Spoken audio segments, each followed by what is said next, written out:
Welcome to the Salvy Show. It's also SportsBeat KC, the Kansas City Star's daily sports podcast, but for all practical purposes, it's the Salvador Perez Power Hour. Well, about a half an hour of star beat writer Lynn Worthy and columnist Vahe, Gregorian, and Sam Mellinger talking about the hottest baseball player on the planet. On a show that started as a SportsBeat Live, we discuss why this is happening now, what Salvy has done to improve his swing, and how unusual it is to have a player have his best season at age 31. We cover some other Royals topics as well, but make no mistake, Salvy dominates this show. Let's get started. Hey, good morning from Kansas City. Welcome to SportsBeat Live, our weekly second cup of coffee or whatever it is Sam is drinking to talk Royals with you and the folks who know them best. Please send us your questions and comments and join in the conversation. And before we get started, I want to give a shout out to our sponsor, the University of Kansas Health System. They've been with us all year, and you'll hear from them later in the show. But for now, let's talk to Sam Mellinger, Vahe Gregorian, and Lynn Worthy is here. That's his icon, but Lynn's here. He is battling through a power outage at his home. You doing okay, Lynn? If you can hear me, then I'm doing okay, I guess. Then you are doing very well. Appreciate you joining us. This happened just a few minutes before the show started, so Lynn is. The rain arrived right at showtime, and I went from sitting in a dark apartment to actually now I'm in the car so that I can make sure the phone stays charged. Above and beyond, my friend. Above and beyond. Thanks for doing this. Well, why don't you get us started, Lynn, and talk about the only topic that is that's, or at least it's on all Royals fans' minds these days, and that is what is going on with Salvador Perez. I want to get into what he's doing, why it's happening now, how he is bucking the trend at his age and experience in baseball. But just take us through what has happened with Salvador Perez on the diamond here. The last 10 games. Well, I think it really boils down to is, he decided that Sam didn't have enough faith in him that he was going to be able to play this well into his 30s, and so he decided to show him what's what. I mean, that's really what it boils down to. But, there's a whole lot of numbers to throw at you. I mean, I think in this last month, he's had 12 home runs in the month of August, which is a team record, ties the team record. 5 straight games with a home run, that ties the team record. He was just named the Player of the Week for for American League and Major League Baseball. During the recent road trip, they had 10 games on the road. I think he hit 7 home runs during that trip. He had 14 RBIs in that trip. I think it was like 7 home runs out of 12 hits or something like that. It's been ridiculous. I mean, I'm just saying home runs, but he had back-to-back days where he had grand slams. And when you stop and think about it, he really could have had, I think he had opportunities to have 4 grand slams, which is just crazy to think that he was in those spots to have that many. But he had back-to-back days with grand slams. One of those games, I think it was the first game, he came up twice with the bases loaded. He hit one that was a fly ball to left field. And then I think he had another day, the third day in a row, I think he had a bases loaded situation. And he ended up he flew out there too, or popped up there. But then later in that game, hit another home run. It's just kind of ridiculous what he's doing at that position as well, being the catcher. And he's surpassed the most home runs in the season for a player who's played 75% of the games at catcher. So Carlton Fisk had that previous mark, which was 37. Salvy's now at 38 for the season and counting. He's had 26 as a catcher, and that's the official for Elias Sports Bureau. What the record for catchers in the American League is Pudge Rodriguez, 35 as a catcher. Salvy's now at 26. And there's probably a whole bunch of other numbers, but I'll stop there. That's good. there's a whole lot there. I think the most significant thing is, yes, it's very much an anti-Sam movement on which we can all get on board with. No, we kid. It has been unlike anything I've seen a player in a Royals uniform accomplish. It happens in baseball with other players occasionally. I was here for the last 4 years of George Brett, and by then those types of streaks for him were in the rearview mirror. He was still very productive over those last few years, but the 1980, the 1985, the great offensive seasons for George Brett, when he had weeks and months and an entire season of doing what Salvador Perez is doing, they were gone for him. This is freak show like. I mean, home runs in 5 consecutive games, the back-to-back grand slams, as Lynn said. He came up in the third inning of the third game with the bases loaded and a chance to add to that. So it's just I haven't seen a Royals player accomplish this, and he's helping the Royals win games. They went 7-3 on this road trip to where the Cubs, Astros, and Mariners. So Royals continue to play good baseball while Salvador Perez is playing out of his mind baseball. So Sam, he's 31 years old. He's in his 11th season, and those, I had thought that Salvador Perez had created a baseline for himself. 27 home runs, 80 RBIs, and that was the Salvador Perez season. And those are great seasons for a catcher to go along with his Gold Glove. But to now sit at 38 home runs and 94 RBIs with more than a month remaining in the season, who knows what his totals are going to end up looking like. He is certainly bucking the trend. Yeah, it makes no sense. And first of all, I need to point out that the Royals had a player who once homered in 4 straight at-bats on both sides of a shoulder injury back in the 80s. His name was Bo Jackson. You can look him up. But with Sal, the stuff he's doing just makes no sense at all. And if you look at like some of the StatCast and like just all this information, it's hard to figure out what he's doing differently. Like he's seeing more pitches per at bat, not by a bunch, but he's seeing more pitches per at bat than he ever has in his career. But he is also the most aggressive hitter in baseball by both swing percentage and swing percentage on pitches outside the strike zone. So it's not like he's being super patient with any of this stuff. He gives a lot of credit to Terry Bradshaw on some of the information that they're giving him of when to expect a slider in a certain count and things like that. The only thing that I can figure out, just look at his stance is a little bit different. He's open more and it's a big leg kick and stuff like that. But this is so much easier to just say than do, right? But he doesn't miss. If a pitcher makes a mistake, that ball's going over the fence. Anything that's just over the plate, he is crushing it. And, you can make a lot of money in this game by crushing mistakes. And that's what he's doing right now. It's absolutely freaking remarkable, because this is the time of his career. As soon as he signed that first extension back in, was that before the 12 season, I think? There were people talking about, in his 30s, once he gets to that stage of his career, he might have to change positions. You don't know, like big body catcher like that, how he's going to hold up.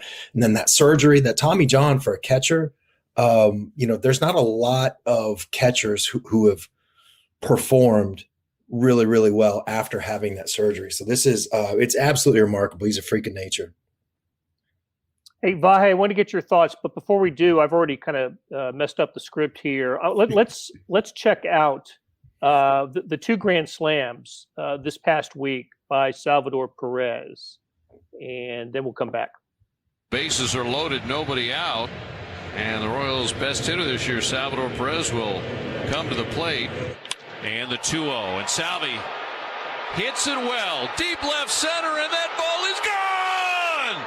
A Salvador Perez grand slam, and the Royals take the lead 5-4. Salvador Perez going to be due up 35 home runs on the year. One swing could tie the game. Logan Gilbert deals, and a swing, and a fly ball hit deep, right center field, and that ball is gone! Salvador Perez, a grand slam for a second straight game. And he ties the game 5-5. Last night was the first time in franchise history they had a grand slam in consecutive games, and Salvy writes another chapter. So, a month ago, Salvy's in the home run derby, and those swings and what he's been doing the last 10 days look exactly like his home run derby swings. I particularly enjoyed his demeanor on that first one. I mean, he just, I don't want to say he milked it, but it looked like he enjoyed the moment. Blair, I'm old enough to remember, maybe it was in Kauffman Stadium press box circa 2013 when the Royals were coming along, but they lost a game where the other team hit like 3 home runs. And I remember you commenting like the Royals never have a guy like that, something like that. And that's changed a little over the years, but who knew they had a guy like that right there then? And I do wonder, Sam, I think you could speak to this better than I can, but we've got a lot of reasons this seems apparent. But I do wonder if one of the things right in front of us is that as he's gotten older, whatever he's done to take care of his health, the questions you have of the cost benefit of that injury, right? There's some of that is in there.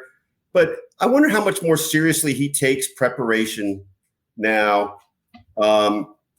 With everything he's saying about Terry Bradshaw, not that I don't want to say he was ever a slacker. I don't mean that, but I do wonder if that's a more in-depth part of his game in the last couple of years than it was when he was 24, 25.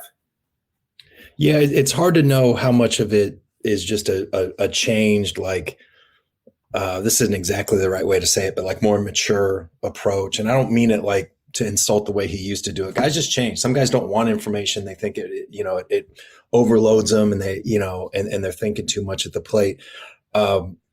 He takes one thing that he mentioned. I talked to him for a column a couple months ago, early in the season, and he talked a lot about the cold tub. Yeah, I remember. And that thing is like, I forgot the number, but I mean, it's whatever the temperature is in this thing, if you look it up, there are health warnings about water that cold.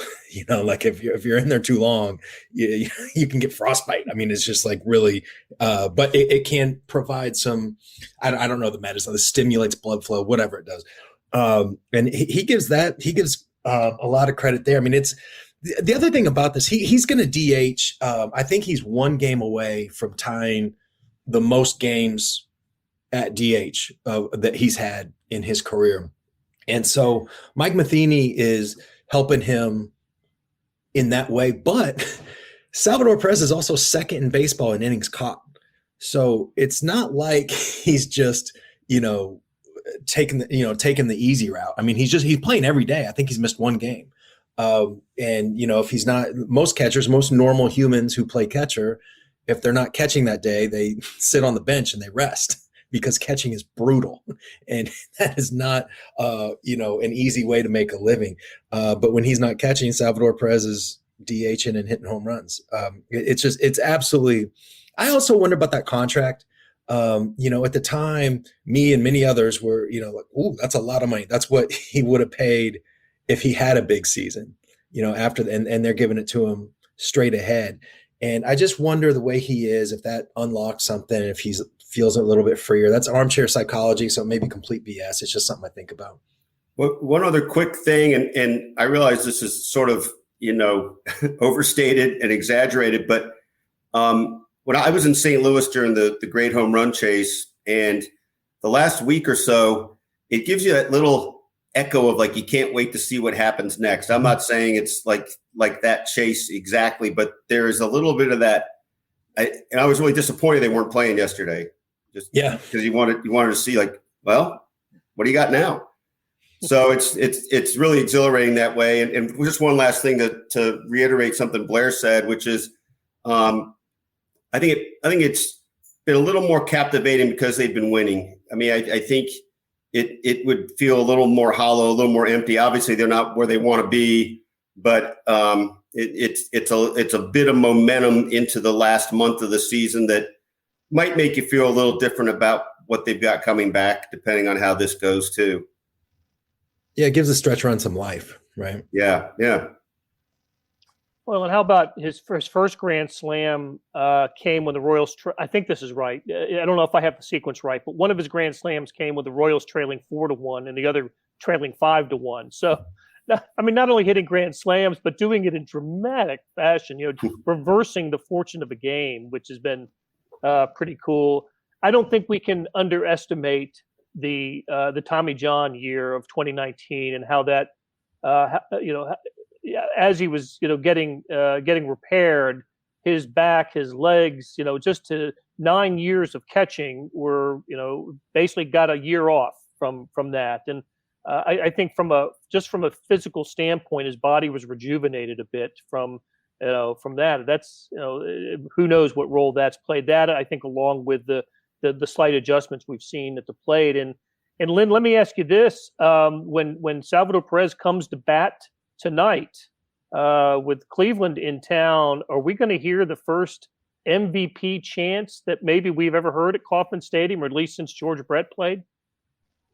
I believe there probably will be. I mean, Mike Matheny has started that campaign over the weekend, saying that he absolutely has to be in the MVP conversation.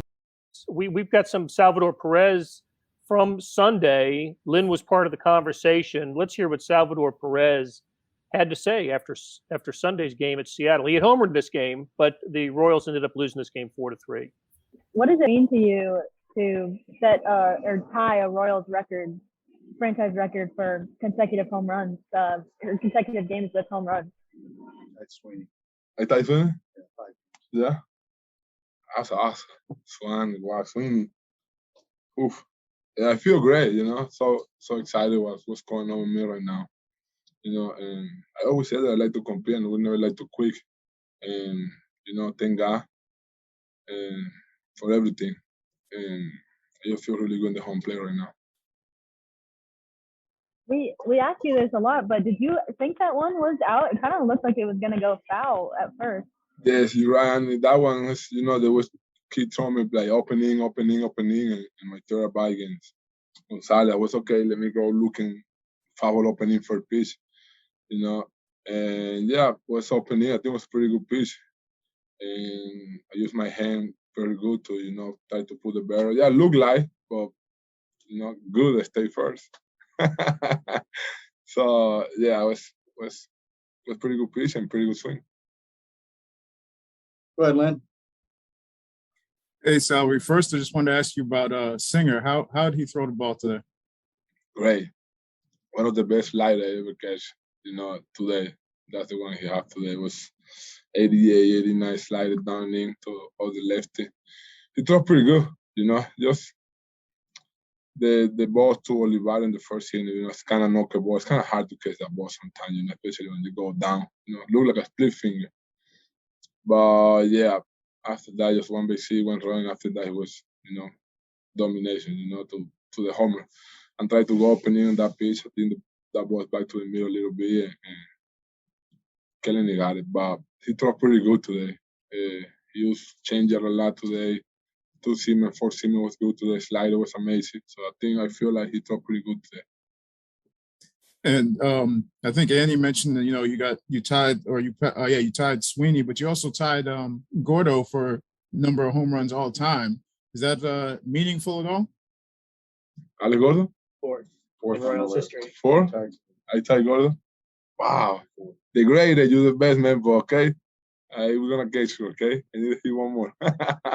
Yeah, super excited, Lynn. You know me, and I'm blessed to be in this organization. To be in here and do what I do right now.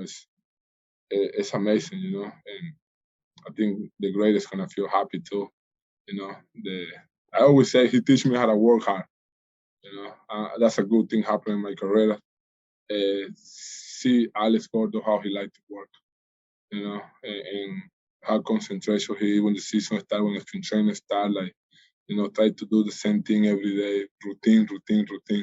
So, I appreciate him for everything he do for us in here. And I got just one more for you, Salvy. Come on, again? Just one more.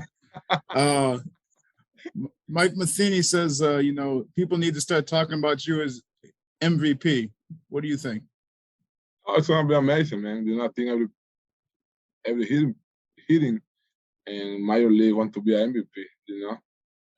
That's obvious. If they're gonna talk about me, why not? It's exciting. I think to some big people say your name, you can see that on TV, made me feel happy. And they're talking about some other things. So I don't know what's gonna happen after the season over. So we're gonna continue to try to do my best. Try to win some game. I always say that's a more important thing. Win the game. So and we go see. We still have 30-something games, nothing. 32 games left. So we go see. All right, that's always love listening to Salvador Perez, and he gave Lynn some grief. What do you got? What do you think, Sam? Shohei Ohtani's having this freaky season. We well know his numbers. Homered last night against the Yankees. Number, I think, 42 on the year. He's 4 ahead of, I think it's 42, 4 ahead of Salvy. So, if it were just a home run chase thing, you could say, well, Salvy with his defense, but the fact that Ohtani is great on the mound as well, it's hard to deny a guy the MVP. I mean, it's like nobody has ever. I mean, it's just he's so far off the planet. Like, I mean, he may win that award unanimously. I mean, it's Ohtani, and then it's a huge gap. And there's a lot of other, there's great players in Major League Baseball, right? Like Vlad Guerrero Jr. and Correa's having a big year. Simeon is having a real good year in Toronto. I mean, there's some players that'll be in that discussion sort of down ballot. I expect Salvy to get some votes, and be in the mix somewhere. But I mean, Ohtani's got that thing locked up. It's just, it's hard to imagine he could get, and I hope this doesn't happen, but he could get hurt and miss the rest of the season. I think he'd still be the MVP. It's ridiculous what he's done. Blair, I think if the Royals are serious about this movement, Sal needs to be out on the mound for the last month of the season. Let's see how that changes the matrix. I think that should be a fastball. Yeah, that should be a Lynn Worthy question, I think, to Salvador Perez the next time they talk. Okay, let's take a break and hear from the University of Kansas Health System. The Kansas City Royals lineup is backed up by the region's strongest team in healthcare. The University of Kansas Health System. We both suit up with one goal in mind: to win. The University of Kansas Health System, official healthcare provider of the Royals. Hey, it's Blair. We have a special subscription offer for SportsBeat KC listeners: unlimited digital access to the Kansas City Star's award-winning sports coverage. Sign up now for 1 year of Sports Pass for access to all the sports news, features, and columns presented on the kansascity.com site, and it's only $30. That's a 40% savings off our regular rate. Your subscription will automatically renew after the initial term at $50 unless you tell us to cancel.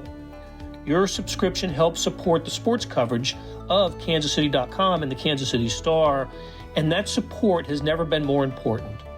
Please visit kansascity.com/SportsBeatKC offer to get this special offer.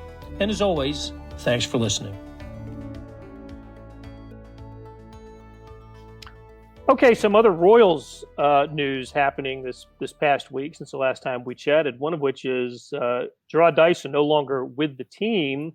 He was claimed off waivers by the Toronto Blue Jays, and I believe we have seen, I guess, the last of Jarrod Dyson in a Royals uniform. But Vahe, what will you remember about Dyson and his years in Kansas City? Well, I think we'll remember the other years more, right? But Sure. I think that obviously was the reason he was back here, and I think he had at least a meaningful presence around the room. It's interesting, we don't see the room these days, so it's a little harder to trace things like that. But look, he was a lot of that kind of heart and soul, and the thing that I think we'll always think about is Sam has used the term this way, but I mean, he was drafted in a round that doesn't even exist anymore, the 50th round, and basically based on having the one tool, and he certainly exploited that in every way, including with his branding, says Mr. Zumbaya. So he's part of that. You know, one of my vivid memories of him, it's standing on the dugout steps at Citi Field with Eric Hosmer holding up the trophy right after they won the World Series, and knowing he was just part of that brotherhood in every way. I think that when the 2022 season begins for the Royals, Salvador Perez will be the final member of the 2015 team on the roster, unless they bring Danny Duffy back, right? Because I don't see Greg Holland, Wade Davis back with the Royals, and then of course Dyson gone now too. But yeah, very much a part of the great 14 and 15 teams, and served quite a purpose for those teams. One thing that's interesting to me about Dyson is he was a good player. I'm not trying to take anything away from that, but a lot of his most memorable moments were not with a ball in play. You know what I mean? Like I think it was 2014. I forgot. They won a game. They'd either put them in a playoff spot or maybe even into first place. And he made the last out, I think, playing center field, and they did the backflip. And that became sort of a thing, right? That people latched onto. It's this thing, the motorcycle deal. There was remember when they played was it the ALCS in 14 against the Orioles, and the Royals won. They played 2 games in Baltimore, right? The first 2 series, right. And the Royals won both of them. And Andy McCullough, was talking to Dyson. What do you expect? Or is the series going to come back here? Which is a total like veteran beat writer, like set him up question, And but Dyson was like, "No, sir, I don't, and I don't think they do either." And that quote, I remember, was like on the ticker on ESPN. I remember one day Dyson, he's had a big personality. I always thought like that Lorenzo Cain was the superstar and had the ego of a minor leaguer, and Dyson was the 4th outfielder that had like the ego of the superstar, and there was this day, it was a getaway day, and Dick Cagle was still on the beat. And so the duffel bags are all over the clubhouse floor, guys trying to get on the plane. And Cagle just walks up, and Cagle owns that room, and he stepped on Dyson's bag, and Dyson was like, threw this big kind of mock, "What are you doing, Dick? Get off my," and Cagle just, without missing a beat, he goes, "I was here before that bag." And Dyson goes, "Oh yeah, you original this, huh?" Went on, and it was like just a common thing. That's the stuff I'm going to remember about Dyson more than anything else. I wouldn't be surprised to see him as a minor league instructor somewhere. If that's the path he wishes to go down, I can see him maybe in the Royals organization as as some kind of minor league instructor. But what a great personality, and how much fun was he to cover during the 14 and 15 seasons. Blair, this was go ahead. No, please, Vahe, continue. No, this is a more kind of a piercing kind of thing, but it speaks a little bit to your point about maybe the way Dayton Moore looks at him and maybe hopes that they'll be part of the organization. He on that trip to the Dominican Republic after Giordano died, Gerard was there. And really the first memory I have of him that'll stay with me always is being in a very small room at the funeral, and him basically just slumping into Dayton's arms. And it chokes me up to this day. But it said a lot about a lot of things, I thought. He wasn't on the team at that point, right? Hadn't they just traded him? I think Greg, I can't swear that with Gerard, but I'm 99%. Greg Holland was on that trip, and he was no longer with the team. I think you're right, though, about Gerard, too, Sam. Yeah, there was also a moment, you bring up Dayton, it makes me think of, I forgot exactly what Dayton said, but he sort of awkwardly, he said something that he didn't mean in those exact words. And I forgot that the insinuation was that Dyson had like some really serious issues or something. That's the perception that Dayton's words allowed. And he didn't mean it that way, but that's sort of how it came out. And I think Dyson was with Arizona at the time, and some reporters there got to Dyson, right? And they were like, hey, what do you think about this? And it was one of those things where he had every right to be offended. And I think a lot of guys may have been in that moment. And Dyson said something like, I know where his heart is, or I know what his heart is about.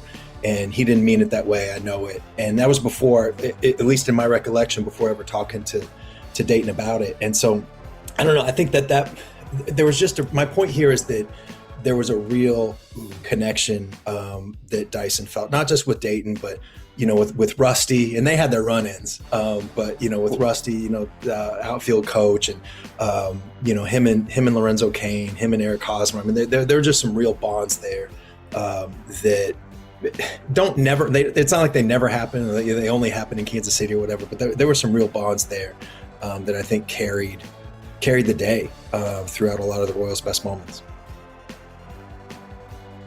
That'll do it for today. Thanks to our SportsBeat KC production staff of Beth Welsh, Monty Davis, Jeff Rosen, Chris Fickett, and Savannah Smith. Tip of the cap to Lynn Worthy, Sam Mellinger, and Vahe Gregorian for stopping by and talking Royals. Links to their stories can be found in the show notes and on kansascity.com. Hey, we have another deal for you. You can subscribe to Sports Pass for 99 cents a month. That's right, 99 pennies a month. Sports Pass is the online version of the Star Sports section.